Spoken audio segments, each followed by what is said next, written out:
Hola, ¿qué tal? Buenos días, buenas tardes, buenas noches, depende de cuándo nos estén revisando este material en la plataforma de la página de Fayet o el canal de YouTube. Bueno, iniciamos nuestra segunda clase de teorías de la significación, aquí en la Facultad de Ciencias Políticas y Sociales, y pues bueno, de todas maneras, aunque por ahí les debe haber llegado el mensaje, ¿no? De que si en algún caso o llegan a faltar, hay lo que son el ID de Zoom y la clave, por si quieren ahí conectarse. Bueno, son cosas extraordinarias, ¿no? Espero que no se enfermen, la verdad, ¿no? Pero si llega a suceder, pues bueno, estará todo esto en la plataforma, ¿no? Entonces, pues arrancamos con lo que sería la segunda sesión de nuestro curso de teorías de la significación. Ustedes pueden participar en ese sentido, de hecho es obligado que participen para que yo coteje que si sí o no, obviamente revisaron lo que fue la lectura, todas estas cuestiones como de reflexión teórica. Entonces, pues en general vamos a ver una pintadita de lo que sería la hermenéutica como una introducción a nuestro curso.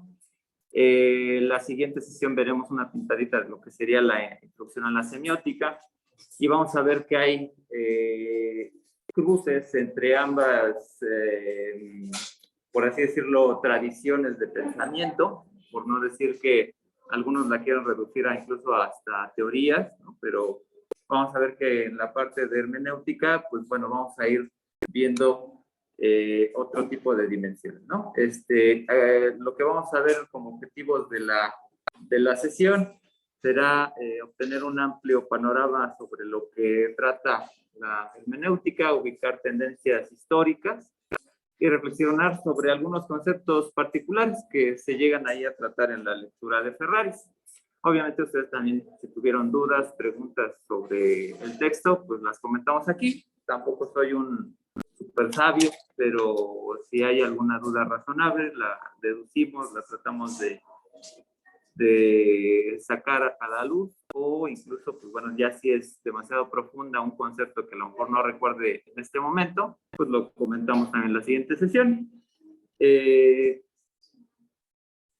Vamos a ver que hay diversos también sentidos que podemos dar de la hermenéutica en la historia. Uno de ellos, pues bueno, por ahí en la literatura, en sus lecturas de bachillerato, ¿no? Recordarán este personaje mítico de Hermes, que era el mensajero de los dioses, decía una cosa, y pues bueno, y a veces se podía entender otra, ¿no? Y en este sentido, pues hay una reflexión mitológica sobre la palabra Hermes, ¿no? De mensajero, el mensaje, ¿no? También hay otro sentido histórico, ¿no? Que tendríamos que ver aquí con lo que serían las lenguas koiné. Creo que por ahí lo menciona la lectura, pero tiene que ver precisamente como ahora usamos muchas veces el inglés, ¿no? Para comunicarnos con las demás personas, porque el inglés nos permite tener como una clave con todos los demás, ¿no? Con todos los países que no conocemos su lengua, ¿no? O sea, si vamos a China, pues obviamente no sabemos chino y pues, obviamente tendríamos que buscar qué es lo que se habla más comúnmente en la tierra, ¿no? Ahí la carrera histórica pues la han ganado lo que serían los ingleses, ¿no? Los ingleses ganaron esa carrera histórica y se impuso el inglés por una cuestión incluso capitalista, histórico o de producción, ¿no? Porque dominaron, ¿no? A los medios de producción, a diferencia que España, pues, obviamente se quedó por ahí. Son simplemente como comerciantes, ¿no? Y eso pues, detonó que los ingleses, pues, se emancipara el lenguaje, ¿no? El inglés como una lengua franca. De hecho, la palabra, cuando hablamos del lenguaje franco, los francos, que eran país bueno, el pueblo en donde se ubica Francia, lograron conectar diversas lenguas que por ahí estaban los galos, ¿no? Los bretones, etcétera. Bueno, eso fue una interrelación. Así como en el castellano, ¿no? Se logró dimensionar logró dimensionar, pues bueno, esta posibilidad de reunir a todas las etnias, ¿no? Sabemos que, por ejemplo, en España está esa parte de los vascos, que luego no se entienden muy bien, los de Euskadi, y tienen todas estas divergencias. De hecho, al final, lo que, bueno, ahí eran como lenguas, ¿no? Común. Ahora podemos llamar aspectos dialectales, ¿no? Que era de las lenguas romances, etcétera, que fueron. De hecho, hasta nuestro español es diferente, ¿no? Con los españoles, pero ahí nuestra base es el castellano, ¿no? Bueno, otro referente, por ahí veíamos en la lectura, pues obviamente referirnos a Aristóteles. Aristóteles es, pasando toda esta trascendencia que tiene el personaje de Sócrates a través de Platón. Va Sócrates, luego Platón y luego Aristóteles. Bueno, no tengo los datos arqueológicos de Sócrates, pero podemos determinar que de algún modo hay una tradición ahí con la visión idealista, pero que tiene que ver con el idealismo del lenguaje. Lo vamos a comentar la sesión que viene, pero lo que hace Aristóteles al hablar del lenguaje, el lenguaje va a estar conectado con el razonamiento, con la lógica, en lo que es su tratado del Perihermeneas, en donde el logos, ¿no? Es de alguna manera, lo podemos reducir mucho en una traducción como si fuera la palabra, pero el logos es toda una concepción sobre el razonamiento y va más allá de eso, pero está conectada con la lógica, ¿no? O sea, de hecho ahí vienen las tres grandes disciplinas del lenguaje, que era la gramática, la retórica y la lógica, ¿no? Están conectadas de algún modo, pero la lógica es como el tratar de comprender qué es lo que nos dicen las palabras, cuando establecemos un modo de conocimiento sobre la realidad, etcétera, ¿no? También va a estar conectado obviamente con la retórica, porque si sabemos escribir, pues obviamente tenemos un dominio del lenguaje, pero ese dominio del lenguaje va a estar conectado con el uso de la palabra, pero la palabra muchas veces no significa literalmente las cosas, ¿no? O sea, si yo digo, voy a pedir su mano en matrimonio, no quiere decir que me vaya a casar con dedos desde los locos Adams, sino que es una sinécdoque, le diríamos en las figuras retóricas, una parte por el todo, ¿no? Entonces podemos determinar que es una comprensión simbólica del lenguaje, ¿no? Ahí viene esa palabra del simbolón como palabra, ¿no? En términos aristotélicos. El símbolo es esas palabras que van a ser demasiado peligrosas muchas veces cuando hablemos entre sí, cuál es la diferencia entre un signo y un símbolo, pues obviamente van a estar ahí de lleno esa preocupación. Para Aristóteles el símbolo es algo que conecta racionalmente en una lógica determinada, algo más o menos concreto, ¿no? También tendríamos, ¿no? Por otro lado, la tradición de la filología helenística, ¿no? Sí, entienden, han escuchado lo que es la filología como disciplina, ¿alguien sabe por ahí? ¿Alguien? ¿De qué estudia la filología? Efectivamente, el estudio de los textos a través del tiempo. ¿Cómo te llamas?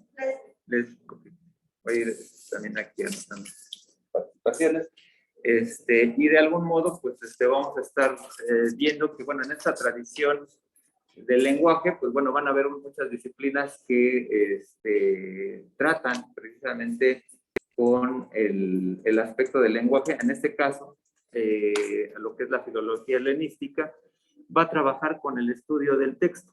O sea, es como que la esencia tradicional que vamos a ver que en la hermenéutica, con cualquier disciplina va a tener un objeto de estudio. En este caso, va a ser lo que sería el estudio del texto. Muchas veces los textos nos pueden decir muchas cosas. O sea, podemos trabajar con un texto y podemos tener muchas interpretaciones a partir de un texto. ¿Qué ha sido con la Biblia, por ejemplo, ¿no? O sea, ¿cuántas veces a gente ha matado, a gente bueno, no solamente ha matado, a lo mejor también se han inspirado, meditado, etcétera, han crecido, han cambiado de vida, hay gente que ha dejado el alcoholismo por eso, qué sé yo, ¿no? Pero la verdad es que es un texto muy interpretable, ¿no? Entonces, esto viene de una tradición helenística cuando en algún momento se trabajaba la interpretación de los textos, ¿no? Se conjuntaba, ¿no? Entender cómo, si estaba bien escrito el texto en la parte gramática y cuál era su retórica, lo que en este anterior ejemplo decía, ¿no? Con lo de la mano, tiene una conexión, ¿no? También se relaciona con esta dimensión de lo que sería la escuela de Pérgamo y los estoicos. Los estoicos son como un colofón de la tradición aristotélica en términos de la lógica, ¿no? De ahí viene ese famoso triangulito del Leitón y Semainó, que muchas veces se va a utilizar en estudios de la semiótica para ver triadas, ¿no? O sea, que hay una palabra, un referente y un significado, ¿no? Y ahí se va a ir manejando muchas veces esto, pero ahí lo que les interesaba era cómo se representaban a través de las palabras las cosas. O sea, las cosas existen en nuestra realidad, pero al hablar de cosas es una palabra. De hecho, una cosa es como una categoría donde metemos cualquier cosa, valga la redundancia, ¿no? Y podemos decir, pásame esa cosa, pásame el otro, pero realmente no somos concretos, ¿no? Entonces ahí depende de cómo el texto se maneje, ¿no? Si yo digo, por ejemplo, el gato come croquetas, seguramente me estoy refiriendo a un animal, a menos que, pues digo, sea una animación de Pixar donde un gato hidráulico está comiendo croquetas, o a mi ayudante no le estoy dando de comer y pues le estoy dando croquetas, ¿no? O qué sé yo, ¿no? Se presta precisamente a cómo el texto está relacionado, ¿no? Yo algo que leí que sí, tenemos subrayado, era esa parte que decía que cualquier palabra reconocida expuesta a un malentendido y requiere de la hermenéutica para que toda comunicación y que todo comprender sea interpretado, para que no pueda llegar como a malinterpretarse más en tal cual. Claro, o sea, entre más seamos específicos en un texto, como que se reduce la oportunidad en que nosotros digamos cualquier cosa. Entonces, si yo dices, pásame aquello, pueden ser miles de cosas, ¿no? De hecho, hay muchos ejemplos en la literatura donde a veces te hablan de algún caballo, como en el Quijote, ¿no? O sea, no sabes cómo es Rocinante, ¿no? O sea, tú puedes determinar, bueno, o por ejemplo ahí en Los Tres Mosqueteros, por ejemplo, D'Artagnan dice que andaba con un caballo medio flaco, ya más o menos como comienzas a determinar cuál es la estructura, ¿no? Y incluso comparaba, ¿no? Como andaba como, creo que una figura muy quijotesca, ¿no? Como a ser el caballero, ¿no? Etcétera. Pero tú le puedes depositar lo que tú quieras, ¿no? Eso es lo interesante de la literatura, que nosotros es una obra abierta, ¿no? Entonces tú le puedes depositar cosas siempre y cuando no te lo cierre el texto. Y específicamente muchas veces ha pasado más con los textos religiosos, porque a veces hay un abismo tremendo en lo que, por ejemplo, sería una interpretación. Bueno, ya de por sí, el hecho de traducir el texto religioso ya tiene una dimensión interpretativa, ¿no? O sea, ¿cuántos de nosotros que nos hayamos acercado a la parte, a lo mejor curiosamente, de leer un texto, nos hayamos acercado a un texto en latín o en griego, ¿no? Profe, yo por ejemplo también había escuchado, porque este tema de Ferraris, me parece que yo ya lo había visto en una clase también de lenguaje. Entonces, algo que estuvimos platicando en clase fue precisamente como toda la interpretación que nosotros le damos a los textos, y vamos a suponer que fuera un verso, el feeling que nos genera, que nos provoca también al leer, eso también podría ser parte de la hermenéutica, ¿no? O sea, el sentir, la vibración que nos genera es una hermenéutica también.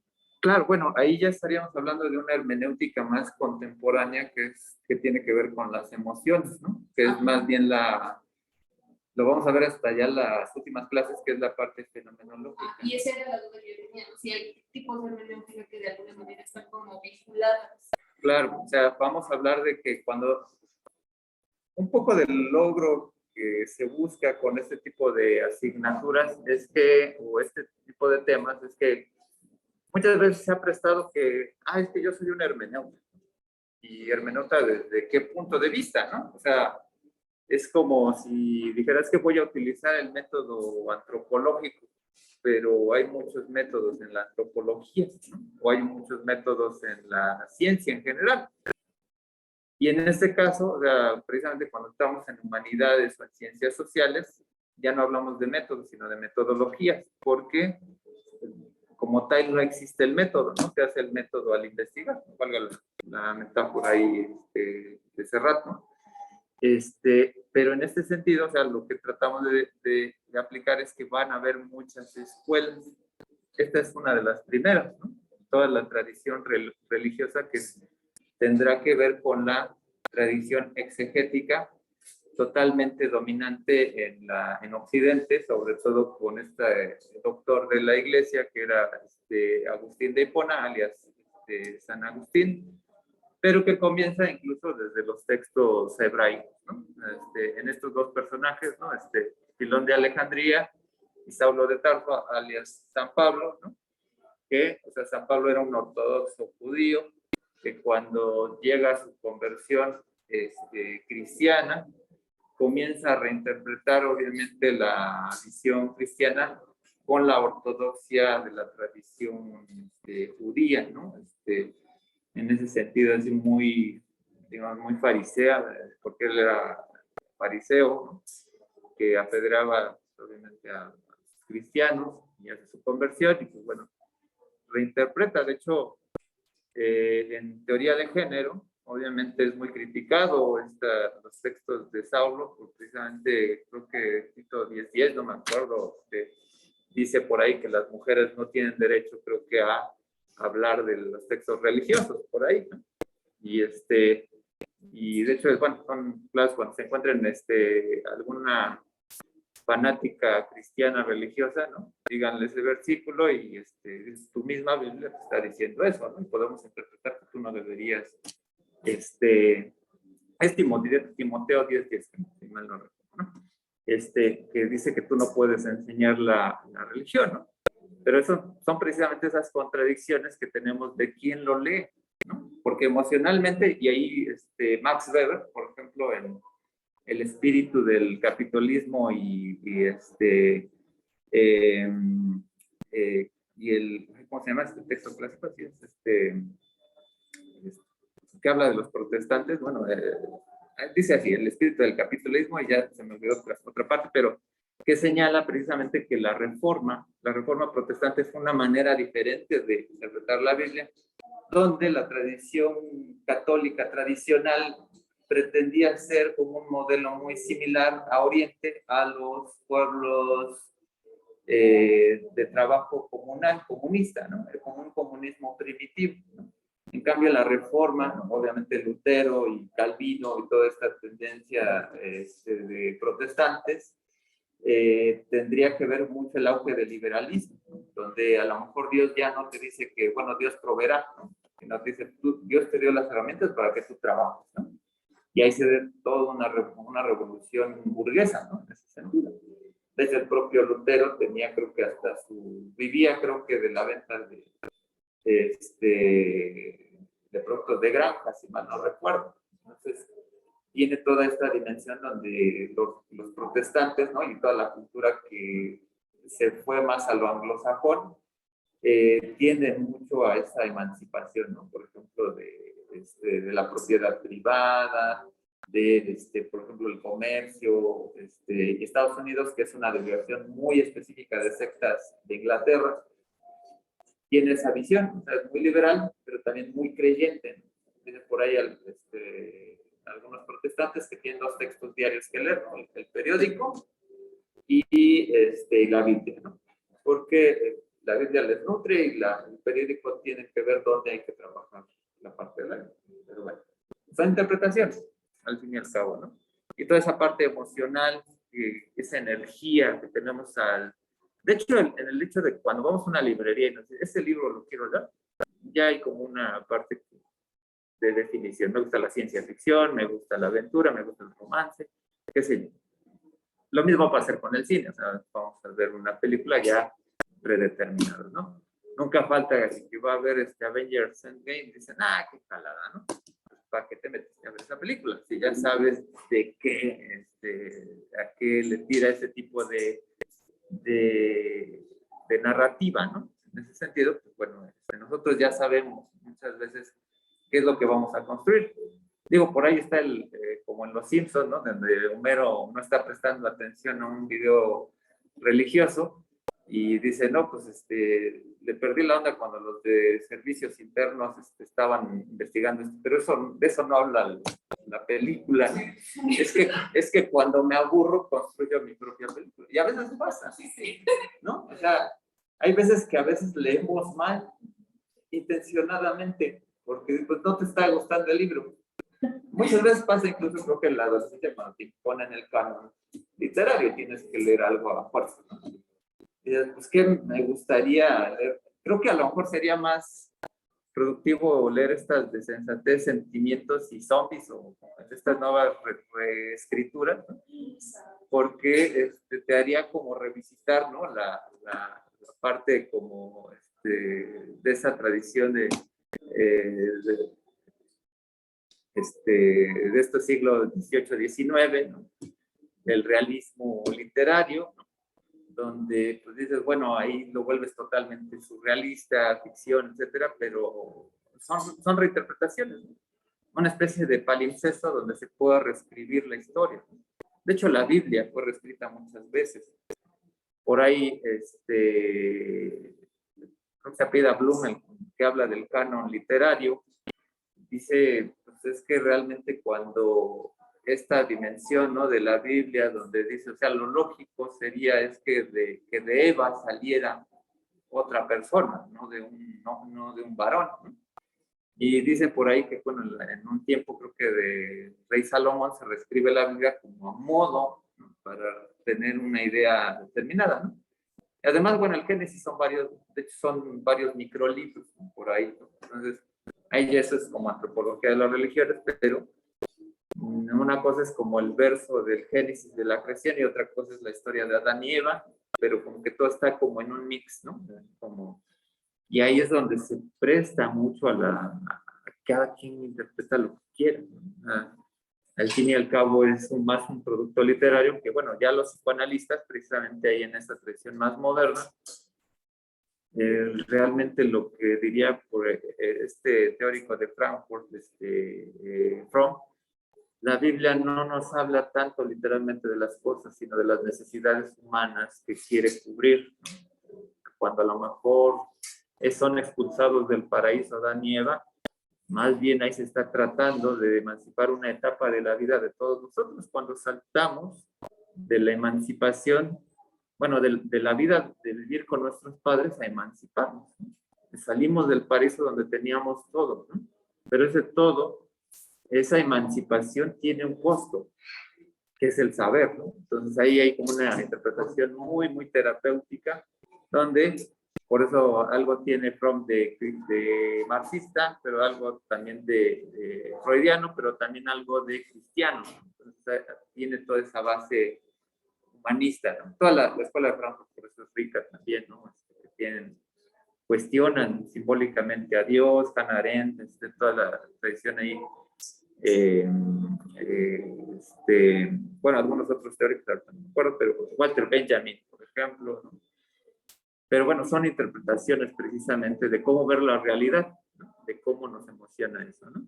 Y bueno, es un gran tema finalmente la literatura, por eso la hermenéutica va a estar muy de lleno, pero en la tradición exegética pues, va a estar totalmente... Pues es cuando dice que la interpretación puede llegar a ser en ciertos sectores, bueno, ciertos grupos también es individual, ¿no? Claro, sí, ahí de hecho los teóricos más recientes como Paul Ricoeur, ¿no? Hablan de las la triple mímesis, ¿no?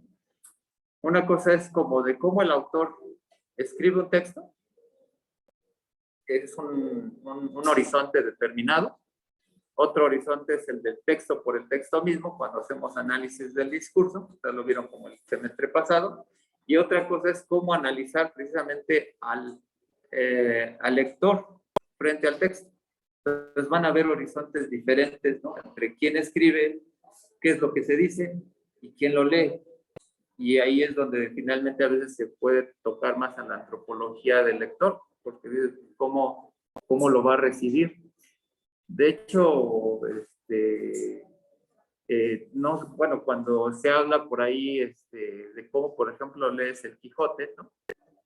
De hecho, hay muchas interpretaciones, ¿no? ¿Cómo lo sientes, no? A veces hay gente que dice que el Quijote es una apología del idealismo y es totalmente lo contrario, dentro del sentido del autor Cervantes, ¿no?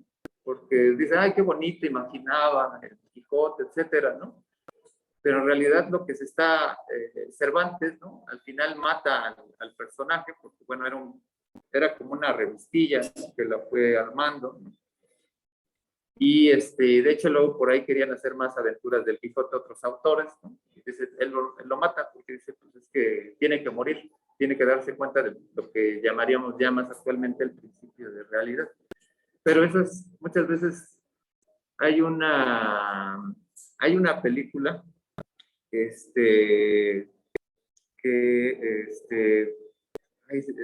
hecho acaba de fallecer hace unos meses el actor, pero es de la historia, cuenta sobre un autor de libros, ¿no? Como de romance, ¿no?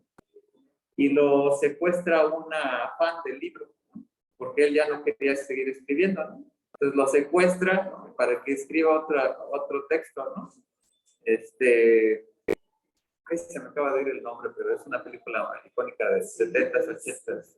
Donde lo tiene y quiere que escriba al final de su... Y hasta le rompe un pie, ¿no? Es terrible, pero a ver si me acuerdo de la película, pero es precisamente porque hay veces que los lectores están en otro mundo, ¿no? O interpretan otra cosa de lo que a lo mejor quería hacer la persona, ¿no? Entonces, y ahí luego vienen por ejemplo, también muchas películas de culto también, ¿no? Son películas bastante malas. Por ejemplo, las películas del Santo, ¿no? Que son películas de culto, así que dices, pues, en Francia las interpretaban como surrealismo, ¿no? La de las vampiras, ¿no? La famosa película donde hay desnudos, etcétera, que había una versión para México y la versión para Francia, porque lo veían así como que totalmente de la Nouvelle Vague, una onda así muy open mind, ¿no? Y así se hace muchas veces las figuras de culto. O sea, también ahí dimensionamos muchas veces que se interpreta más o se sobreinterpreta el texto mismo, ¿no? Y así es como muchas veces, o sea, esta es una dimensión literaria, ¿no? Aquí otro ejemplo que tengo aquí abajo es el de la hermenéutica jurídica, que tiene que ver con la jurisprudencia, ¿no? ¿Cómo vamos a aplicar la ley? Por ahí no sé si conozcan que, bueno, hay una ley que, por ejemplo, ya impide que los infantes sean los copilotos, ¿no? Que estén ahí enfrente. Y no sé si conozcan que hay un auto, creo que sí es el Datos, que nada más tiene 2 asientos. Entonces, va una persona manejando su auto, tiene a su chamaquito de copiloto. Lo detiene la patrulla. Y entonces, dice, oiga, usted tiene un infante en el asiento del copiloto. Le voy a tomar una infracción. Le dice el conductor, bueno, si se da cuenta, nada más tiene 2 asientos, pueden ser los asientos traseros y no delanteros, ¿no? Entonces eso es muy interpretable. Entonces va a decir el policía, va a responder, bueno, ¿cuál es el espíritu de esa ley? ¿Por qué se hizo esa ley? La ley se hizo para que los infantes estuvieran más protegidos, ¿no? Porque obviamente en un choque pues, son los que salen volando, ¿no? Aunque tengan el cinturón, pues obviamente no los cubre y están volando. Entonces dice, usted está poniendo en riesgo la vida del menor. Por lo tanto, tengo que montarle la infracción porque en este sentido, para el espíritu de la ley, estos son los asientos delanteros. Entonces, ahí es como se resuelven en términos de jurisprudencia este sentido. En muchos casos, obviamente, la parte jurídica va a aplicarse en términos de por qué se hizo una ley, ¿no? O que es muchas veces lo que ha pasado últimamente, por ejemplo, el consumo de ciertos psicotrópicos, bueno, la marihuana, por ejemplo, se ha aplicado que si uno tiene el deseo pues, de tomarla, ¿no? Pues obviamente ahí han resuelto totalmente con la ley de amparo, bajo el presupuesto de que es la decisión del funado de tal que él es el que se está fumando esa hierba, ¿no? En otros casos podrían determinarlo, ¿no? O sea, realmente lo que se pretende en la ley, ¿no? De prohibir los psicotrópicos, obviamente es de aumentar, ¿no? La salud, atacar que haya problemas de salud, ¿no? Entonces ahí en ese sentido podría haber casos donde a lo mejor alguien lo está tomando medicinalmente, etcétera, ¿no? Ahí es donde los jueces tienen que resolver a veces en la Suprema Corte cuál es el sentido de la ley frente a otra superior, ¿no? En la ley siempre va a haber como jerarquías, cuál es hay cierto tipo, por ejemplo, de leyes, por ejemplo, si una manifestación, por ejemplo, ¿no? Que están desnudos, ¿no? Entonces están ahí, y le dicen a la policía, pues, deténganlos, ¿no? Está atentando contra las buenas costumbres, etcétera, ¿no? Sí, pero hay un bien superior en donde dice hay una ley que es la parte de la libre expresión y etcétera, ¿no? Entonces tiene que respetarlo. En cambio, pues, si uno está solo desnudo y está en la calle con una pancarta, bueno, no, ahí está alterando el orden público una persona, ¿no? Entonces ahí como que hay una especie de jerarquía donde se tiene que determinar. Bueno, no soy abogado, pero digo, a veces he convivido con algunos y pues bueno, me cuentan este tipo de anécdotas donde a veces tiene que resolver en este sentido la parte jurídica, ¿no? Y ahí toda la parte hermenéutica, en la parte del derecho, pues es más que necesario, ¿no? Obviamente, en la parte histórica, pues bueno, por ahí estará Agustín de Hipona, ¿no? Obviamente con toda esta dimensión de los textos, ¿no? La famosa Trinidad de Padre, Hijo, Espíritu Santo, ¿no? Que es finalmente una reflexión totalmente agustina, y que eso muchos siglos después va a generar lo que se conoce como el cisma cristiano, ¿no? Cuando los ortodoxos digo, pues yo aquí no juego con los occidentales, no puedes determinar la jerarquía igualitaria entre la Trinidad, ¿no? Entre Padre, Hijo y Espíritu Santo, porque hay una especie de jerarquía entre uno de ellos, ¿no? Entonces, no puede igualar, bueno, como decía el credo, que son producto de, que con el Padre y el Hijo, ¿no? O algo así, son uno mismo, algo así. Pero bueno, son cuestiones que se interpretan, ¿no? En todo el credo desde un punto de vista, ¿no? Los ortodoxos apelan a uno de los primeros concilios, creo que el concilio de Nicea, ¿no? Todavía están ahí determinado como una metáfora ahí, ¿no? El río que lleva agua, ¿no? Etcétera. Una cosa, el Padre, el Hijo, pero son cosas diferentes, ¿no? Entonces ahí se desciende, ¿no? De Occidente y Oriente, y en toda la cosmovisión romana, pues obviamente eso se pone como canon, que la Trinidad pues, es lo mismo. Son personas diferentes, pero son lo mismo, ¿no? Y ahí se interpreta toda esta concepción patrística, donde hay una dimensión obviamente gnóstica, donde todo el conocimiento viene de arriba hacia abajo. Y eso va a romper, bueno, ya cuando en esta separación de alta y baja edad media, después viene toda la dimensión escolástica, viene un grande, poderoso Tomás de Aquino, y dice, pongamos para interpretar la Biblia al cuerpo humano. El cuerpo humano, desde un punto de vista incluso griego, aristotélico, se plantea que el dominio de la razón es el bien como superior, ¿no? Podemos conocer a Dios a través de la razón, ¿no? A través de la lógica. ¿Y cómo se atraviesa eso? Pues a través de separar las emociones, ¿no? Con la razón, ¿no? Hay emociones que nos tienden como que al sinsentido. Y ahí vienen como los pecados capitales, ¿no? Como la gula, ¿no? O sea, una cosa es comer para alimentarte, fortalecerte, y otra cosa es comer nada más por comer. Nada más me gusta probarlo, ¿no? Como el deleite, ¿no? Pero eso ya no te está alimentando, ¿no? ¿Cuántas veces comemos comida chatarra, ¿no? Eso no te está alimentando, ¿no? Digo, o será una porción mínima, ¿no? Ya consumiste tus carbohidratos, pero entonces es placer, ¿no? que ahí viene toda una interpretación de los sentidos con Tomás de Aquino, ¿no? En donde dimensionar ese león que tenemos adentro, ¿no? Y todavía esta metáfora de el Tetetes, ¿no? De Platón, donde hay dos caballos que nos guían, ¿no? Uno es la parte espiritual, la parte hacia arriba, hacia la parte epistemológica, y la otra que es como la mundana, ¿no? Y uno decide, ¿no? Y estamos atrapados, ¿no? Estamos atrapados. Entonces, ¿te quieres dominar al cuerpo o a la razón? Entonces ahí Tomás de Aquino replantea, no en el sentido de, bueno, es que tenemos que seguir a Dios porque lo dice la Biblia. No, es que tú tienes algo de Él y en ese sentido lo tienes que conducir. Y entonces ahí la razón está como conectada. Nada más que ahí lo va a sacar como muy de la manga, cómo es la existencia de Dios. Si existe la pintura, existe un pintor, ¿no? Casi, ¿no? De ahí viene toda esa idea, ¿no?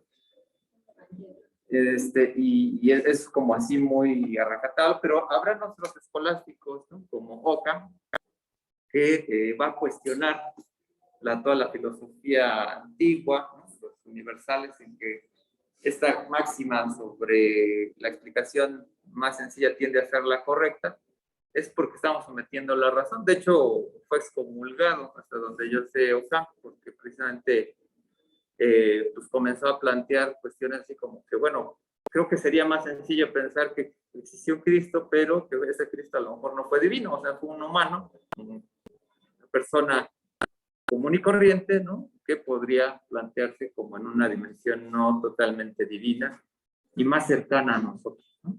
Y ahí, entonces, entre toda esta tradición escolástica se va a ver una reinterpretación como de la Biblia, etcétera, que yo diría que son como los padres de la modernidad o del pensamiento moderno, porque sin ellos no habría toda esta dimensión de los empiristas, ¿no?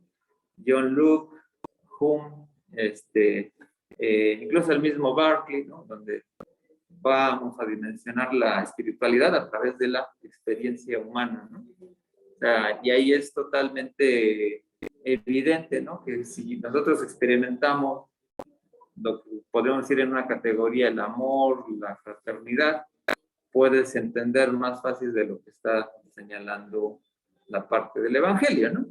Pero bueno, no, tampoco es una clase de religión esta, pero son temas, ¿no? Que obviamente estuvo dominada la parte religiosa hasta muchos siglos, incluso hasta, obviamente no ha acabado, el cristianismo no ha acabado como una religión.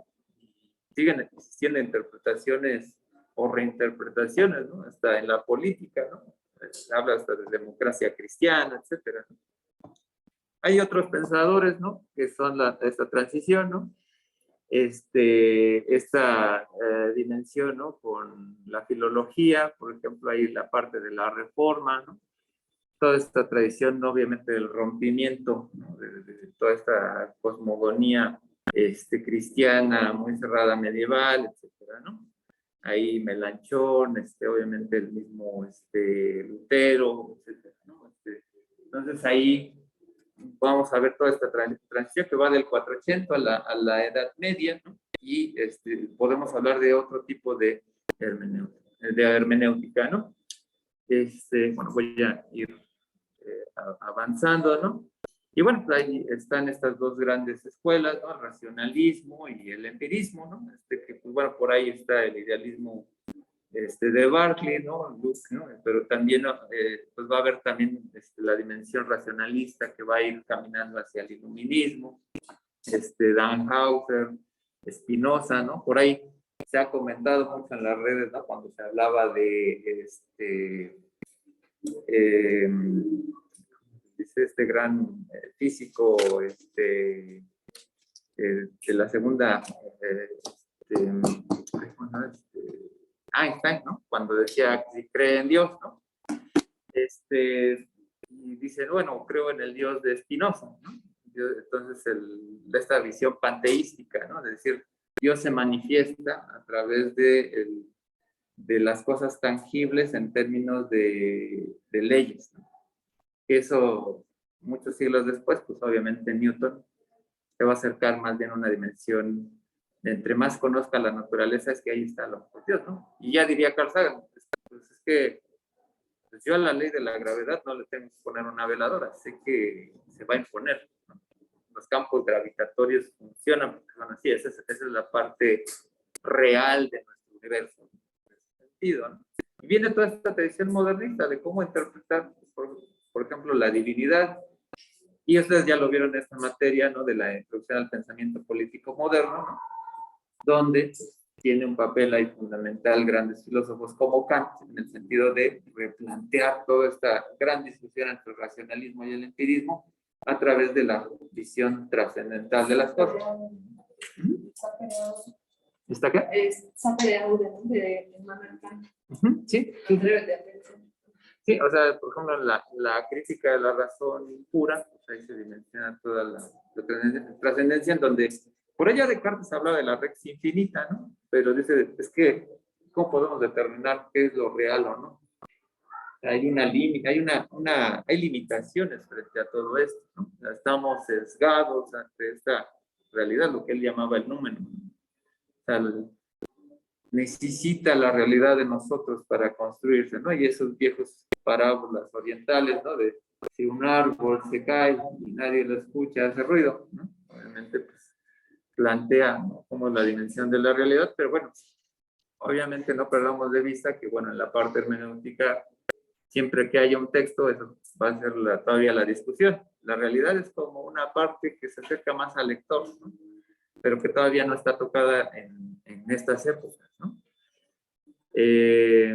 Otros grandes, pues por ahí está Hegel, ¿no? Que la mediación es el fueto. Vamos con esa misma dimensión frente a la filosofía atomista, ¿no? Estamos todavía emancipando ahí al sujeto, todavía lo tenemos emancipado. De hecho, es interesante que en esta facultad, ¿no? Como que incluso en la universidad, ¿no? Supongo que sí saben de dónde viene esta frase de por mi raza hablará el espíritu, no sé si se han sido curiosos por ahí. De hecho es la frase incompleta. La frase completa es por mi raza hablará el Espíritu Santo. Y esa entelequia del Espíritu Santo es como la voz de Dios la voz de Dios de los romanos, ¿no? La voz de Dios es la voz del pueblo, ¿no? Es como que todo lo que nos rodea, ¿no? Y en esta visión vasconcelista es el espíritu mesoamericano, ¿no? Mestizo, ¿no? Hasta con interpretaciones incluso hasta de facho, ¿no? Fascistas, ¿no? Como la nueva raza, ¿no?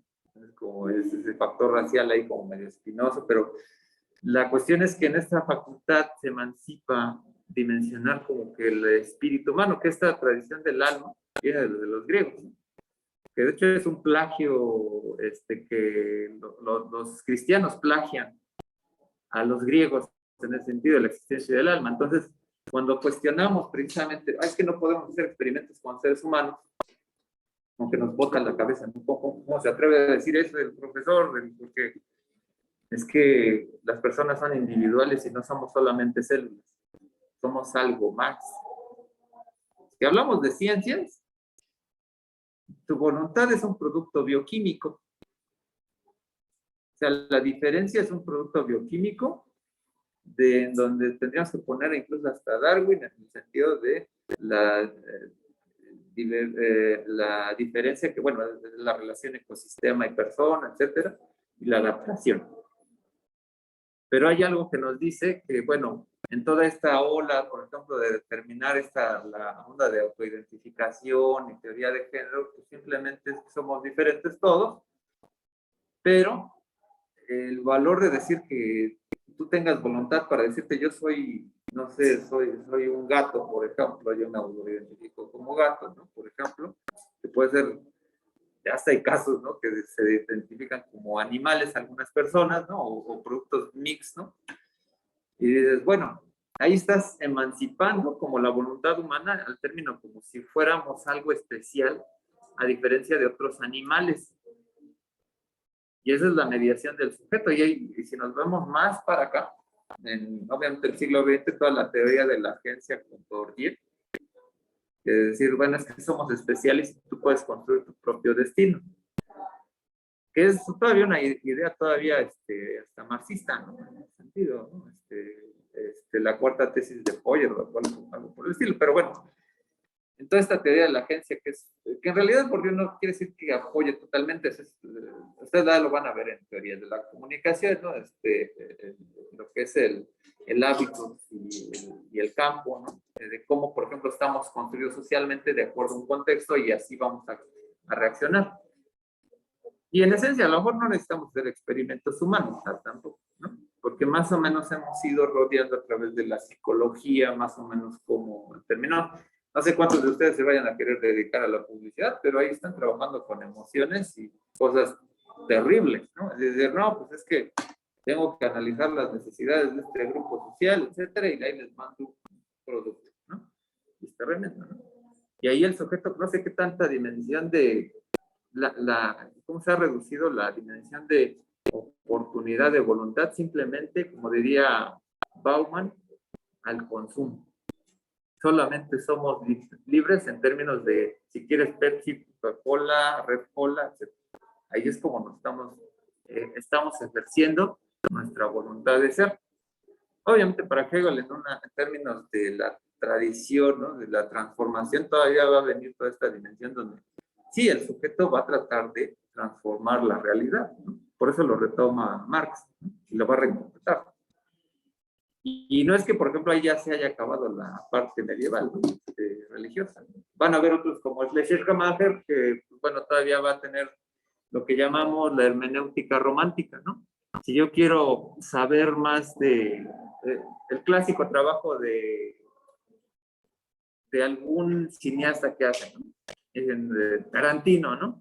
Ah, es que Tarantino, su contexto fue que trabajaba en un videoclub, veía muchas películas y trata de hablar. Pero cuando hacemos un análisis del discurso, eso no importa. O sea, lo vieron en teorías del discurso. El discurso por sí mismo es lo que estamos estudiando. A mí no me interesa la historia del personaje. En la hermenéutica quizás sí.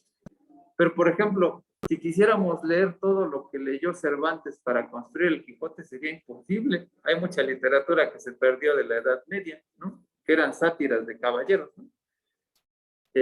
O sea, si uno no tiene el contexto de muchas películas que a lo mejor satiriza tal película de Mel Brooks o de X cineasta, pues dices, pues ¿de qué está hablando? ¿Quién sabe? ¿No? Lo ideal, dice en la hermenéutica romántica de Schleiermacher, pues es como este círculo donde yo tengo que saber casi lo mismo que el autor, pero no es necesario. El discurso por sí mismo tiene que hablar por sí mismo, y en esa parte como que se ha ido criticando mucho Schleiermacher, ¿no? En esa dimensión, ¿no? Otras hermenéuticas, no sé si les brincó por ahí en el texto, ¿no? Poner a Nietzsche, ¿no? Y por ahí, incluso a Marx, ¿no? Por ahí decían, ¿no? También era un hermeneuta. No, es que más bien era una postura crítica, ¿no? Ante cierta dimensión de la realidad, de cómo se interpretaba el mundo. Y en esa parte, por ejemplo, Nietzsche, pues obviamente replantea o cuestiona cómo era la sociedad en esa modernidad, ¿no? Gracias, bueno, a lo que había visto con Schopenhauer, ¿no? Y que, bueno, en realidad Schopenhauer criticaba mucho cómo estábamos determinados ya por el mundo, ¿no? Cosa que muchas décadas por ahí llegó luego Freud a decirlo, ¿no? Nada más que con palabras más bonitas, ¿no? Pero el inconsciente es más producto de Schopenhauer, ¿no? Esa voluntad que no puedes controlar y que llega a hacer tonterías, ¿no? Por ejemplo, pues, que tiene que ver con la personalidad, ¿no? De que si hay una persona tímida que no dice nada, etcétera, y luego te cuestionas por qué no dije esto, etcétera, ¿no? No sé si les pasa, ¿no? Que tienen una gran discusión, se quedan callados, 3 días después te están bañando y les llegas, híjoles, le hubiera dicho esto y esto y esto y esto, porque son presos a su voluntad, ¿no? O sea, y algo de las grandes cuestiones que decía, por ejemplo, Freud, es que no puedes controlar todas tus acciones, porque están determinadas por tu inconsciente y vas a el clásico que la relación tóxica, ¿no? Terminas una relación y y vas a otra y es muy, incluso hasta se parecen físicamente, ¿no? No sé si se han dado cuenta, ¿no? Que Dice, te presento a mi exnovia, ¿no? Y Eso no es- desaparece, ¿no? Así como que pues, el patrón es uno, ¿no? Que está ahí, y si uno no batalla con esa conciencia, ya a lo mejor un esquema más lacaniano, pues no va a salir de ese rollo, ¿no? Y hay muchas otras terapias, ¿no? Los conductuales van a decir que rompas, cierres, ¿no? Pero bueno. Y en esa misma época, pues precisamente ya no solamente es del sujeto corpóreo, ¿no? Sino que dice, ay, la mente. Y ahí es donde precisamente, por eso ya va a ir entrando por ahí toda esta idea psicológica, etcétera, que va a ganar terreno. Esta catedral, este personaje, Husserl, ¿no? Es el que va a dimensionar lo que vamos a llamar como la hermenéutica moderna, porque va a cuestionar no solamente la parte del texto, sino la parte de la experiencia. Ya de por sí ya estamos viendo como la parte de la realidad, la parte moderna. Y con Husserl, pues obviamente se va a cuestionar no solamente qué es lo que aprendemos de la realidad, sino cómo la aprendemos. Si, por ejemplo, tú tienes una experiencia X, ¿no? Por ejemplo, de cómo, por ejemplo, fue tu primera vez en una fiesta y te espantó el payaso, vas a tener ahí como una huella anémica donde cada vez que veas payasos te van a dar terror. Porque a lo mejor un momento que era alegre lo vas a relacionar con cosas, ¿no? Las fobias, por ejemplo, ¿no? Las arañas, ¿no? Las arañas, pues obviamente es algo desconocido, etc., pero hay niños que juegan con las arañas y les dan miedo. ¿Por qué? Porque lo estás relacionando con algo, ¿no? O hay animales que, por ejemplo, cuando te pican te dan una enfermedad y obviamente vas a relacionar más la enfermedad que con el animal, ¿no? Es que es un animal sucio y eso me va a provocar dolor, etc., ¿no? Entonces, no solamente es la cosa, sino la experiencia. Entonces, no solamente es, por ejemplo, hay personas que, bueno, mi ejemplo personal, ¿no? Yo no soy muy adepto a comer pozol, ¿no? Porque mi madre hacía una ollota grandota y era, los 7 días siguientes era desayunar, comer y cenar lo mismo, ¿no? Y entonces ya está, digo, ¿no? Ya no quiero. Y además dirían los psicólogos, o sea, es que estamos acostumbrados a placer parcial, un placer total genera dolor. Incluso el acto sexual, ¿no? En un hombre, por ejemplo, una erección, si intenta hacer más, le puede dar hasta un paro cardíaco, ¿no? Precisamente por la parte de oxigenación, ¿no? Decía mi mentor, ¿no? César Illescas, psicólogo, que hay un dicho, ¿no? Que el sexo dura mientras dura, ¿no? Porque precisamente eso determina, ¿no? Precisamente el acto de erección y en el sentido de, bueno, ahí viene toda esta mitología, ¿no? De la sexualidad, los tabús, etcétera, de que a fuerzas, ¿no? El hombre tiene que estar musculoso, etcétera, ¿no? Y todos estos esquemas muy determinantes, ¿no? De ver la sexualidad, ¿no? Y como que hay muchas personas, hombres, ¿no? Que les interesa mucho el tamaño del miembro, ¿no? Como si eso fuera como lo fundamental para tener parejas o poder, etcétera, ¿no? Es una cuestión muy falogocéntrica. Los grandes edificios, ¿no? La torre de Babel ver desde un mirador, ¿no? Genera poder, ¿no? Esas son las interpretaciones, ¿no? Se junta mucho con esta toda parte emocional, psicológica, qué es lo que interpretamos de eso. De hecho, Freud va a tener su lugar dentro de la hermenéutica, ¿no? Ahorita, bueno, dejen que pase esto. Bueno, ya más o menos he comentado esta parte de la filosofía de la historia. Uno es Dilthey y el otro es Max Weber, ¿no? Que es, a través de la historia se puede comprender cómo esta transformación de las mentalidades humanas, ¿no? Que bueno, también por ahí la escuela de los anales también va a ir interpretando y también incluso podríamos decir que en esta dimensión de Foucault también tiene que ver, por ejemplo, en cómo se interpreta la sociedad, historia de la sexualidad, etc., ¿no? Pero bueno, estos personajes, ¿no? Dilthey o Max Weber, pues bueno, ya los he comentado en este sentido, ¿no? De cómo interpretar la historia, ¿no? Es Max Weber, ¿no? El espíritu protestante y el espíritu del capitalismo, es el texto, ya me acuerdo. Entonces, en ese sentido, pues bueno, son dimensiones donde a través también incluso de los textos, ¿no? Incluso la reflexión histórica es una interpretación, ¿no? Cómo nos cuentan a Benito Juárez, cómo nos cuentan las efigies que tenemos a nuestro alrededor, quién fue el cura Hidalgo, quién fue esos personajes, incluso por ahí hay un libro, ¿no? de Santana, ¿no? El dictador resplandeciente, y es interesante cómo se plantea, cómo interpretamos precisamente la sociedad a través de cómo nos cuentan la historia, ¿no?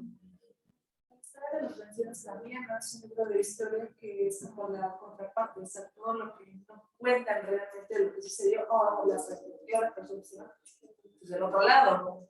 Claro, Miguel León Portilla, que ha sido como romantizar también mucho esta parte mesoamericana, etcétera, tuvo su punto importante en la dimensión de la reinterpretación histórica, ¿no? Por ahí los clásicos libros de Juan Brom, ¿no? Iniciaban por ahí con un poema de Bertolt Brecht, ¿no? ¿Quién construyó Tebas, ¿no? Etcétera. ¿Quién construye la historia, ¿no? Se han puesto a pensar cómo van a retratar al presidente dentro de algunos años. O sea, no sé si es bien interesante este fenómeno, porque ¿quiénes van a contar la historia de este sexenio? O sea, ¿quiénes son a los que el gobierno les está dando becas, ¿no?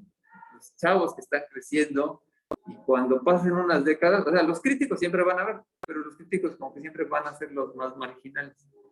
Y entonces el sexenio va a quedar así como el prócer de la patria, Obrador, o sea, porque se va a recordar de ese cuate me ayudó cuando yo era estudiante.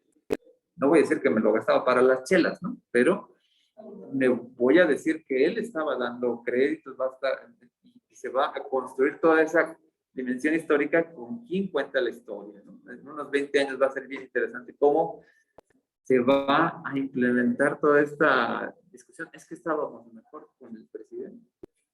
Es una hipótesis, ¿no? O sea, digo, el futuro todavía no ha sucedido, aunque ya en la mente a veces lo podemos vislumbrar, pero creo que por ahí va, ¿no? O sea, y todo lo, porque antes robaban más.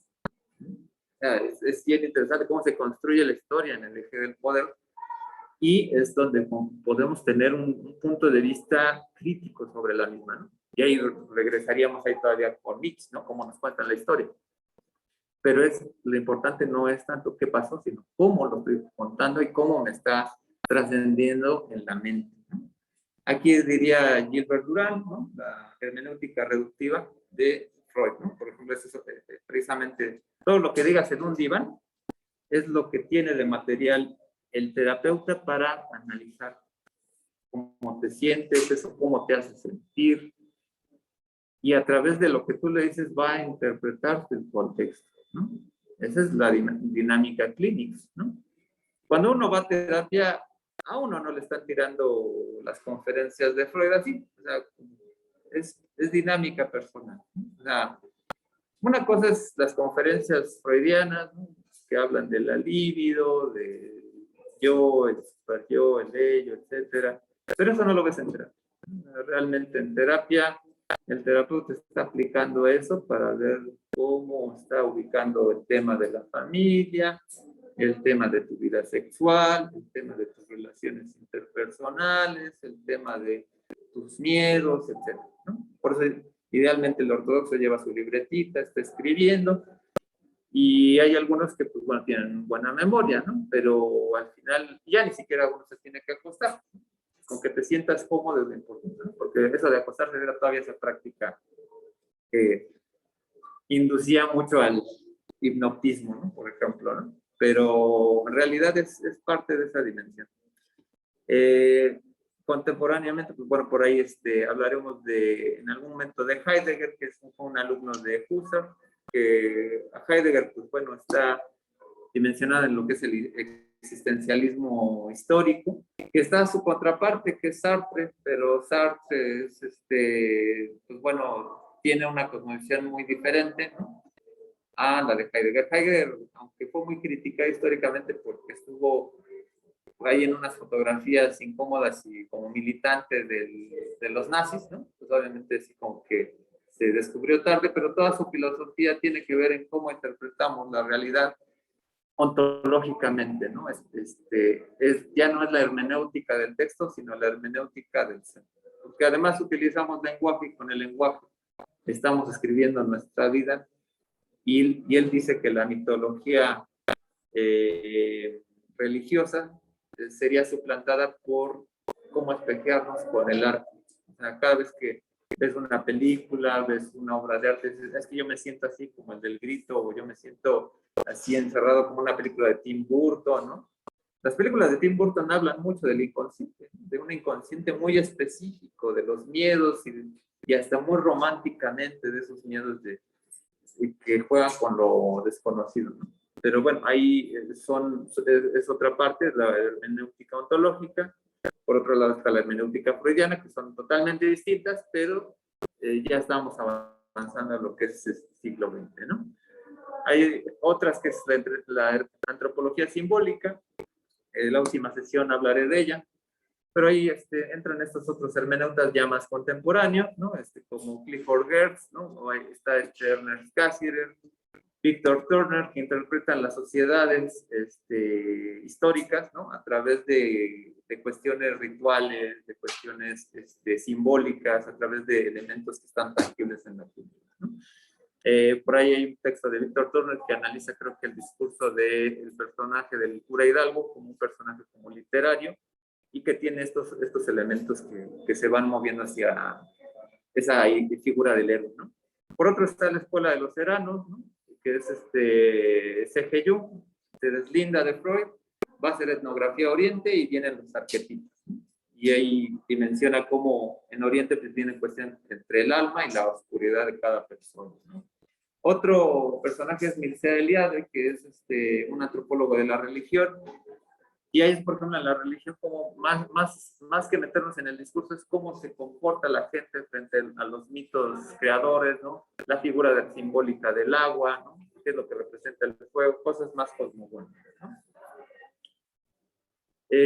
Paul Ricoeur, que ya es una dimensión post-estructuralista, que habla del texto, pero recoge a Freud, recoge a Gabriel Marcel, a otros autores, y trata de reconstruir cómo es la figura del texto a través de cómo el lector la va construyendo, pero sí retoma toda esta parte sociurana en algún punto de la lengua y el habla, de cómo construimos los discursos, ¿no? Es lo que se conoce como la hermenéutica de la distancia o la recepción, ¿no? Y bueno, ya en la época más contemporánea, ¿no? Ya totalmente desacralizada la hermenéutica, pues está Gadamer, Batimo, Jean Grondin, que eso obviamente pues, son los personajes que están en la discusión, ¿no? Batimo, pues muchas veces en la discusión espiritual, hacia dónde va la sociedad contemporánea, de cuáles son las necesidades humanas, ¿no? Hace toda esta crítica incluso de la religión cristiana actual, ¿no? Y todo este replanteamiento que tiene que adaptarse a las nuevas necesidades de la sociedad, etcétera, ¿no? Y bueno, ahí vamos a ver aquí un espacio de cruce, ¿no? Con Peirce, ¿no? Peirce es un personaje que no es nacido de esta tradición hermenéutica, pero cuando habla de la lógica pragmática, tiene un término que se le va a llamar interpretante. Y cuando hablamos de interpretante, habla de una figura en tiempo y espacio determinado que reúne a toda la sociedad al interpretar algo, ¿no? O sea, el clásico ejemplo de, no sé si algunos años llegaron a escuchar, que luego creo que en Guadalajara querían creo que quemar unos libros de Harry Potter o algo por el estilo, porque pues, se prestaba como a la interpretación totalmente ajena al catolicismo, qué sé yo, ¿no? Precisamente porque en la cosmovisión todo lo que fuera ajeno a la dimensión cristiana pues se ve como satánico, se ve, de hecho la famosa estrella, ¿no? De 5 picos, ¿no?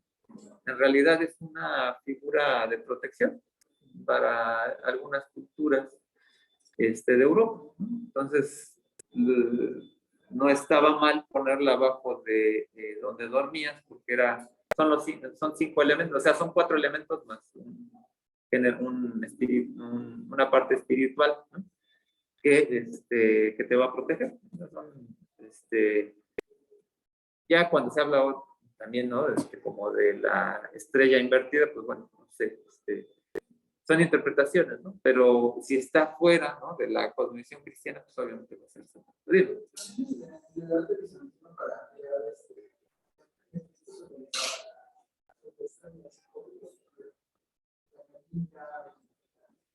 Sí, sí, qué bueno que tocas el tema, ¿no? Por ejemplo, en el arte, toda la construcción simbólica, o sea, cambia, por ejemplo, los Cristos bizantinos, era un Cristo, sí,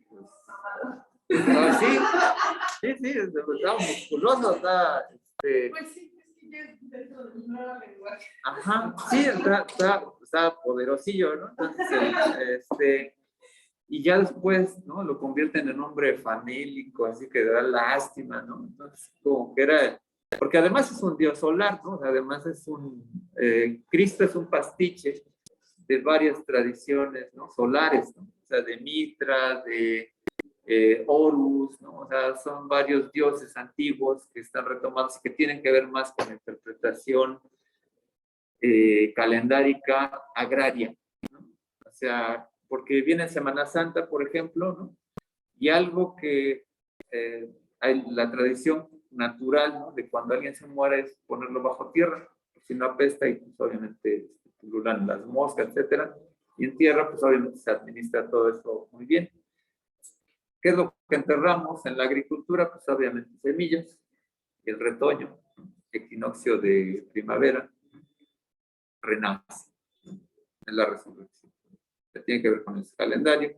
En la parte de diciembre, ¿no?, de invierno, obviamente, de hecho, el calendario que tenemos está desfasado 10 días, entre el juliano y el gregoriano son 10 días de diferencia.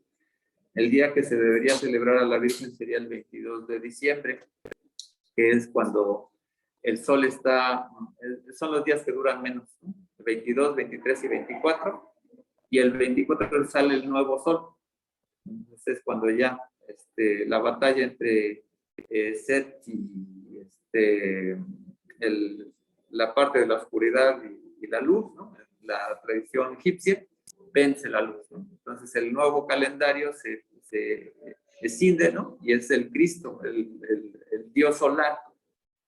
Y en ese sentido es, por ejemplo, de que si bien, o sea, la tradición, obviamente, hasta el año 300, bueno, la emancipación del cristianismo, ¿no?, en Roma, ¿no?, con Constantino, pues obviamente se adecua, ¿no?, precisamente a una cosmovisión solar, ¿no? O sea, era como, o sea, finalmente es una construcción, ¿no?, un pastiche, ¿no? Y toda esta figura de la madre, pues es cosmogónica, la Marian, Mitra, etcétera.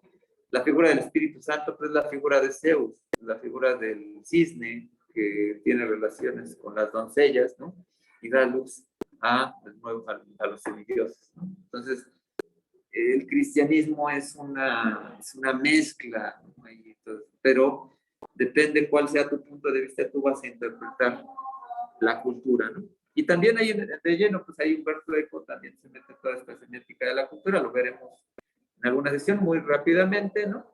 Y pues bueno, también cito aquí al padre Mauricio Buchat, aquí de Filológicas, dominico, que obviamente no es gratuito que haga estos puentes precisamente entre Peirce y la parte hermenéutica, ¿no?, en lo que llamará la hermenéutica analógica, ¿no?, que es una tradición muy particular de pensamiento, pero que tiene que ver con esta parte de que ya lo comentaremos, tiene que ver con la lógica entre los términos universales unívocos, equívocos y analógicos, ¿no? Son términos de lógica que tienen que ver con la experiencia. Dime cómo construyes el texto y tendré las herramientas de cómo interpretar eso, ¿no? No es una cuestión unívoca, es decir, una palabra, ¿no?, y que eso solamente significa eso, ¿no? Pero una palabra equívoca es decir gato, porque gato como tal pues, puede significar muchas cosas. Dime cómo está construida la frase con la palabra gato y ya puedo determinar a qué te estás refiriendo. Y pues bueno, por ahí el texto mencionaba esta metáfora en términos de la comparación del el burgués gentilhombre de Molière, donde dice, ¿quién hace hermenéutica? O sea, la ejecución de la interpretación todos lo hacemos, ¿no? Cuando dice Giordani, el filósofo, ¿no? Pues entonces, cuando hablo así, estoy hablando en prosa. Sí, ¿verdad que sí? O se habla en verso o se habla en prosa, ¿no? Entonces, algo que pasa como que en la investigación, cualquier tipo de investigación, o sea, todos interpretamos datos, abrimos nuestra mente para generar nuestro interés al tema. Pero cuando usamos las palabras, las palabras nos cierran esa la realidad, ¿no? Entonces, abrimos nuestra mente en la parte hermenéutica, pero también, por otro lado, estamos cerrándolo a la parte semiótica del discurso. Usamos palabras que solamente significan algo y solamente algo. Porque hablar de la hermenéutica así como una cuestión ontológica, pues te puede llevar al limbo, ¿no? Puede ser cualquier cosa, pero usamos el lenguaje. Y el lenguaje nos circunscribe a la comunicación y la parte comunicativa, para que nos pongamos de acuerdo, alguien tuvo que determinar que cuando yo diga gato, se refiere a algo en específico. Entonces ahí estamos dentro de esa balanza, ¿no? O se hace hermenéutica o se hace semiótica, pero están las dos al mismo tiempo, ¿no? Entonces cuando alguien les diga, es que estoy haciendo una tesis hermenéutica, pues digan, ¿qué tesis no es hermenéutica y qué tesis no es semiótica, ¿no? O sea, estamos aplicando esas dos cosas, ¿no? Y ahí es lo importante, o sea, esta revisión de varias escuelas, etcétera, usted tiene que ver precisamente con la parte que, bueno, estás usando la hermenéutica, pero ¿de qué clase? Exegética, circular, romántica, ontológica, etcétera, ¿no? Entonces, hay que quitarnos de la cabeza que, es que uso la hermenéutica, ¿no? Pero ¿qué tipo de hermenéutica, no? Sí, en metodología de investigación, pues se dice muy fácil, ¿no? Es hermenéutico todo. Entonces, ahí pues, simplemente queda, obviamente, como muy a la interpretación, ¿no? Voy a adelantarle por acá, bueno, realmente, aquí son inclinaciones donde a veces se abren puentes entre la pragmática y la hermenéutica. Lo voy a ir adelantando, son como reflexiones, ¿no? Todavía la parte histórica, ¿no? Pero dice Ferraris, él da una clasificación de 7 tipos de interpretación, ¿no? De interpretar símbolos del alma, el aspecto de la traducción, que yo lo vería más como 7 dimensiones, más que tipos, ¿no? O sea, hay hermenéutica y puedes tener una inclinación hacia indagar algo, ¿no? O sea, si quiero interpretar, bueno, ¿qué representa para mi vida? Entonces es una parte del alma, ¿no? Traducir símbolos a lenguas, ¿no? Por ejemplo, los jeroglíficos, ¿no? ¿Qué me quiere decir estos elementos, ¿no? La interpretación como expresión personal, toda esta parte que tú mencionabas, ¿no? Por ejemplo, cómo estoy diciendo las cosas, qué es lo que quiero decir. Pues obviamente va a ser como toda esta emoción personal, cómo manejamos las cosas, ¿no? Es más, ¿no? Hasta los silencios se pueden ser interpretados, ¿no? En una relación de pareja, incluso hasta cuando no hablas, dices, dime algo, ¿no? Así como pero no te quedes callado. Y el silencio habla, ¿no? En ese sentido. Lo civilino, lo oscuro, el significado, eso es como muy como de artes oscuras, de ciencias oscuras, ¿no? Es que voy a leerte el tarot, la mano, ¿no? Así quiero saber qué me depara el futuro. No sé si alguno de ustedes ha ido alguna lectura de tarot, es interesantísimo, o sea, realmente, porque además, ¿no? En una tradición psicoanalítica, lo importante no es lo que te digan del mañana, sino qué es lo que te está diciendo hoy y de tu pasado, ¿no? O sea, ¿qué interpretas tú de tu vida? ¿Qué es lo que y cuando te dicen, es que vas a tener dinero, ¿y por qué te mueve la cuestión del dinero a tener una emoción positiva o negativa o sobre el amor, sobre el trabajo? La gente que va al tarot, por lo regular, tiene 3 problemas, o tiene problemas en el amor, problemas en el trabajo, problemas de salud. Y son como factores fundamentales en la cosmogonía, ¿no? Es decir, son necesidades, ¿no? Que se prestan, y esa parte como oscura, quiero saber por qué, es algo muy presto a decir, quiero saber algo más. Ahí están los datos, pero quiero saber algo que no puedo ver como si fuera algo evidente, ¿no? O sea, es la espada del augurio, ¿no? Ahí es ver más allá de lo evidente, ¿no? O sea, quiero descubrir cómo eres, ¿no? Y cuando, además dicen los psicólogos, ¿no? Cuando vas con estas personas, ¿no? Es que yo sé que viene de un lugar muy lejos. Sí, sí, sí, vengo de un lugar y veo que tiene un problema sí, es que me dejó. No, no, no, cállese, todavía le estoy diciendo que usted acaba de tener un rompimiento con una persona que sí, claro, entonces le estás dando información. Sí, sí. Entonces, en ese sentido, ¿no? Hay todavía toda esta dimensión que se presta, ¿no? Como a la reflexión, ¿no? Voy a conectar esto.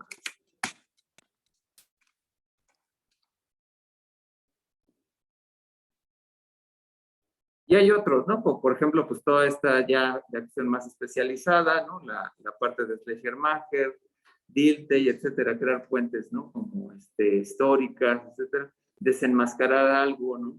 Marx, Freud, Nietzsche, y la parte ontológica, ¿no? Que ya es todavía más profunda, pero bueno, ahí ya estaremos viendo pues, toda esta parte que a lo mejor trataremos de analizar las últimas sesiones. Y bueno, un poco de epistemología ahí casi no se ve, pero voy a explicar aquí un poco el cuadrito, ¿no? En la parte epistemológica tenemos 4 paradigmas básicos, ¿no? En la parte que se dividen en 2, que es la parte cuantitativa y la parte cualitativa, ¿no? En la parte cuantitativa, en la parte como tal, digamos, cuantitativa, queremos predecir en el positivismo o buscar las causas en la parte de la teoría crítica, ¿no? Que es otra tradición, o sea, el causalismo o el positivismo buscan predecir o dimensionar por qué se dieron las cosas, ¿no? Buscando las cosas tangibles. En la parte cualitativa entra mucho la hermenéutica porque no tenemos el elemento tangible como tal. Y por otro lado, lo que estaríamos viendo en la dimensión también cualitativa es la mente, ¿no? Que eso lo trabaja más la parte pragmática, y es así como más o menos podemos relacionar que la parte hermenéutica se va a centrar a veces más como en el estudio de contexto, no tanto por qué quiero saber el futuro o el pasado, sino más bien cómo fue el contexto y por qué obedece una respuesta como tal. Y pues bueno, esto lo voy a adelantar para que bueno, son las formas de mirar la realidad, etcétera, ¿no? Entre lo imaginario, y ahorita voy a ir avanzando, ¿no? De todas maneras, la presentación la voy a colgar en la plataforma, ¿no? Para que no tengan ningún problema, ¿no? Y me voy ya con uno de los ejemplos finales, ¿no? Que digo, realmente que se preste ahorita más como a la discusión, ¿no? Digo, como les he dicho, no son pláticas magistrales, ¿no? Pero, porque pues me gusta que ustedes vayan participando, ¿no? Pero, digo, también para ir cerrando, ¿no? O sea, preguntándonos, ¿no? Si existieron ellos, por ejemplo, ¿no? Sócrates, ¿no? San Juan Diego. Por el cura Hidalgo no me refiero a que no haya existido, sino la figura, la efigie, ¿no? La pintura, ¿no? De cómo nos pintan al cura Hidalgo. Obviamente, pues, el Chuchito no faltaría por ahí, ¿no? O sea, hay precisamente es más o menos bizantino esta pintura, precisamente. No sé si existió como tal, ¿no? Etcétera, pero, o el extraterrestre, ¿no? Digo, en la pandemia estuvo lo de los ovnis ahí, por ahí, o lo importante es, importa el texto sobre ellos. O sea, cómo construimos un discurso a través de cada uno de ellos. O sea, si Sócrates no existió, sería fabuloso también porque es una idea. Y esa es la tesis fundamental del idealismo, ¿no? Juan Diego, pues es un mito originario, un mito de origen de la nueva nación, la nueva la construcción de la colonia, ¿no? El cura Hidalgo sirve para fomentar valores del principio de una era, desde rompiendo la colonia y el pueblo independiente. El Cristo, pues obviamente reduce toda esta cosmogonía agraria y que tiene que ver precisamente con las necesidades de recordar ciertas fechas porque en esas fechas se tiene que cultivar y de eso vivimos, ¿no? La agricultura y la astrología están conectadas. O sea, la visión de los astros permitía no solamente predecir el futuro en términos personales, sino predecir cuándo iba a ser buena siembra, cuándo teníamos que sembrar y cuándo recoger la cosecha. Tenía un sentido práctico, ¿no? Que se reduce precisamente a tener un mito de origen en ese sentido, ¿no? Creer en Cristo es que crees en la vida humana en esa dimensión. En la parte, por ejemplo, de los extraterrestres, ¿no? Por ejemplo, lo que estaríamos viendo, ¿no? Sería ver a futuro, ¿no? Cómo interpretamos que hay vida más allá de este lugar, la necesidad de que ya no tenemos lugares por colonizar, pues obviamente significa pensar más allá, ¿no? Son los nuevos monstruos, las nuevas interpretaciones que tenemos en el mundo. Y en ese sentido, Carl Sagan tiene por ahí los dragones del Edén, creo por ahí el texto, o el cerebro de Broca, en esa necesidad de las creencias modernas, ¿no? Y bueno, en ese sentido, pues bueno, ¿qué hacer con la hermenéutica? Definir que el texto es unidad mínima desde la posteridad originaria. Se ha hecho metáfora de relaciones de objetos en general, ¿no? O sea, vamos a interpretar una película, vamos a interpretar una pintura, etcétera, como si fueran textos, ¿no? Entonces, sacralización permite la reflexión humana y científica. Obviamente, estamos muy de lleno a que cualquier cosa que sea interpretada porque hay un ente llamado humano ahí. Y ubicarla desde su condición omnipresente en la generación de conocimiento como parte humanística. O sea, nosotros, de hecho, tenemos que tener como creatividad cuando queremos investigar algo, hacer una tesis, etcétera. Nadie va a investigar una tesis sobre un tema que no le guste, ¿no? Va a haber una inclinación por ahí, ¿no? Dice George Devereux, y creo que también Bachelard, que bueno, el investigador usualmente está plagado de ciertos elementos que lo condicionan desde determinar por qué están estudiando comunicación, algo querrán sanar por ahí o algo querrán solventar en ese sentido. Hay toda una profundidad por qué estudiamos algo, ¿no? Otras reflexiones, hacer mención de ella puede ser tautológica, o sea, muy redundante, a menos que hagamos filosofía, epistemología o ontología, ¿no? Ahí es donde, por ejemplo, entra como plantear existe método o no, etcétera, ¿no? Por ejemplo, hay un libro de Gadamer que se llama Verdad y Método, donde lo que de menos habla es de verdad y de método, sino de cuestionar precisamente cómo se ha construido el conocimiento científico moderno, en esa parte crítica, es decir, pues tenemos a veces prejuicios y realmente en vez de prejuicios lo que llamamos, los prejuicios son hipótesis, ¿no? Hipótesis de conocimiento, cualquier prejuicio es una hipótesis. Tienes una manera de ver la realidad, pero tienes que comprobarla. Decir que es un método es reducirla a nada, ¿no? Pues está articulada cualquier camino para el conocimiento. Es importante definir en la ciencia alguna teoría, o sea, alguna postura, ¿no? La hermenéutica no suplanta el marco de referencia a menos que hagamos filosofía, ¿no? O sea, digamos que todos tenemos un marco de referencia cuando investigamos algo, pero a menos que yo esté haciendo una reflexión sobre cómo está construyéndose la reflexión de la interpretación, pues sí tengo que referir a todos estos textos, ¿no? En nuestro caso, como vamos a trabajar temas de comunicación, pues vamos a tener que hacer referencia en alguna mención de alguno de estos autores, porque la comunicación pues, tiene que ver con el lenguaje, y el lenguaje tiene que ver con el texto, y el texto con la interpretación hermenéutica como tal. Y pues bueno, las fuentes, ¿no? Obviamente, pues hay Mauricio Bouchot, obviamente pues, también ahí hay algunos artículos, retórica hermenéutica en Aristóteles, hermenéutica, psicoanálisis y literatura, bueno, Mauricio Hueso tiene una producción muy amplia, produce mucho. No sé si todos están ya en la red, pero hay muchos textos por ahí, creo que en Google Books o por ahí en Academia. De Heidegger, pues Ser y Tiempo es un texto obligado, ¿no? Si a uno le interesa la parte hermenéutica contemporánea, también tiene por ahí otro texto, bueno, no lo puse por ahí, pero tiene que ver con el mundo, pero bueno, está bueno el texto de Ferraris, ahí se ve borroso en la pantalla, y pues bueno, entonces, ahora sí, cerramos, bueno, y con la parte de la presentación, y pues bueno, no sé, opiniones, antes de cerrar la sesión, dudas, ¿no? Preguntas, comentarios, ¿no?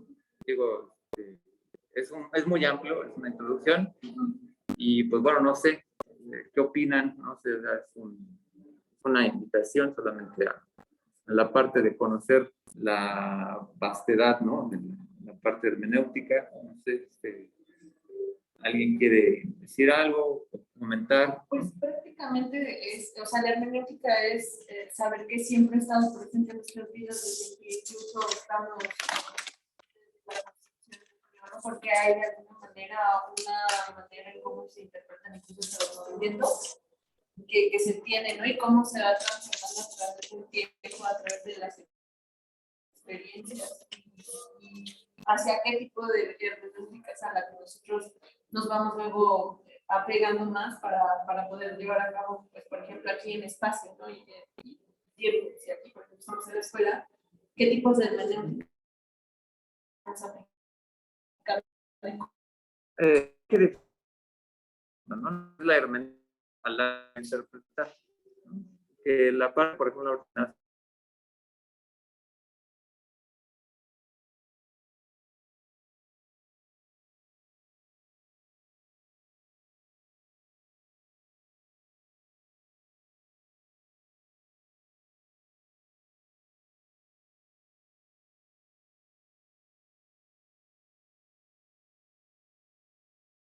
del lenguaje todavía no existe hasta que nacemos. Entonces, cuando dicen, es que yo recuerdo cuando estaba en el seno de mi madre, etcétera, así como que, no, porque lo que tienes son interpretaciones de lo que te dijeron, te contaron, de que escuchabas música, etcétera, que hubo reacciones bioquímicas, tal vez, ¿no? Emocionales. Pero ya toda la traducción al lenguaje, pues bueno, ya es toda otra particularidad que habría que distinguirse precisamente con la... Y es que yo creo que ahí sí también es como una disyuntiva, ¿no? Porque de alguna manera muchos pueden interpretar también eso como que es una forma de comunicar, o sea, de que se comunique madre e hijo, no sé. Sí, o sea, ahí, por ejemplo, el lenguaje, en la materia del lenguaje que ustedes llevaron, que era la parte de lenguaje, cultura y poder, pues se quitó toda esa parte sobre la discusión bioquímica, ¿no? O sea, la parte de la comunicación biológica se perdió, ¿no? Pero que estaría de lleno, ¿no? O sea, es un área que se desconoce mucho aquí y que son áreas de oportunidad y que, bueno, no, o sea, digo, no deberíamos salirnos de esta facultad para poder estudiarlo, sino que más bien es parte de una carrera de ciencias de la comunicación. Y en esa parte, pues sí te tendría que trabajar mucho, ¿no? O sea, en algún momento revisé una tesis, ¿no? De una egresada aquí que era comunicación materna, ¿no? Y cómo que bueno, se puede inducir por factores bioquímicos, lo que come la madre, pues obviamente va a generar reacciones bioquímicas en el bebé, y en esa parte también hay la comida genera emociones, ¿no? Es otro cerebro, el estómago, de hecho. Entonces también hay unas condiciones, ¿no? Y otra cosa son los estímulos, la música, etcétera, las vibraciones, está muy bien. También pues, el hecho de que podamos, bueno, distinguir entre qué clase de hermenéuticas existen, también se nos hace para la interpretación de bastantes sectores, como mencionaba de Power, de demás, o sea, conociendo todas las hermenéuticas que existen, ya es un poco más sencilla la interpretación hacia qué van, y ya no nos vamos por tanto por el yo pienso que me quiso decir que no, o sea, es como un poquito más limitado, ¿no? O sea, al final del día. Sí, o sea, es que tenemos que suscribirnos más bien a una tradición. O sea, es como cuando usamos teorías, ¿no? O sea, si yo quiero viajar a Marte, pues tengo que utilizar no la teoría de Newton, sino a lo mejor de Einstein, ¿no? Los campos gravitacionales. Si quiero construir un puente, pues uso a Newton. Entonces ahí hay los pesos, etcétera. O sea, tiene una funcionalidad determinada, ¿no? Si quiero interpretar cómo es el arte contemporáneo, a lo mejor me va a servir Heidegger, Gadamer. Si voy a interpretar un texto, un discurso literario, pues a lo mejor es Schleiermacher, o hasta la exégesis tal vez bíblica, ¿no? Pero ahí hay que como que darle su lugar a cada uno y no decir, ay, que es que la hermenéutica y todo eso. Sí se puede hacer un mix, ¿no? Pero ¿cuál es el objetivo, no? O sea, todos los modelos siempre son cerrados, ¿no? Y un modelo no te puede... Es como querer curar a la gente con teoría marxista, pues no, o sea, no funciona, ¿no? Sí. Tiene objetivos específicos esa teoría y cada una pues, tiene sus limitantes, ¿no? Entonces, de eso se trata, ¿no? Es precisamente, y aunque no queramos hacer hermenéutica, pues lo estamos haciendo, ¿no? Eso me refiero a comentar. Esta es una hermenéutica de alguna manera. Esta clase, toda la cuestión que nos está transmitiendo, o sea, que toda la información que nosotros vamos adquiriendo, ahí es donde nosotros hacemos la hermenéutica. Claro, sí, en efecto. ¿Apellido? Pérez, claro. Ay, parece.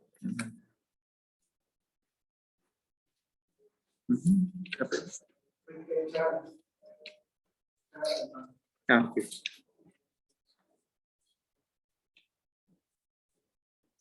¿Alguien más participó?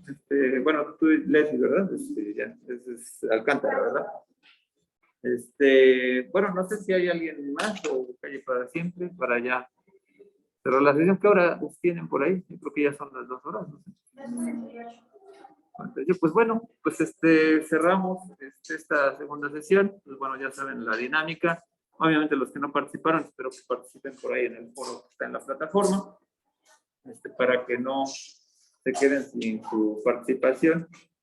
Obviamente pues, tengo aquí la parte de asistencia y pues... Es referente a la tarea. Que hoy se entrega, ¿no? Sí, oye,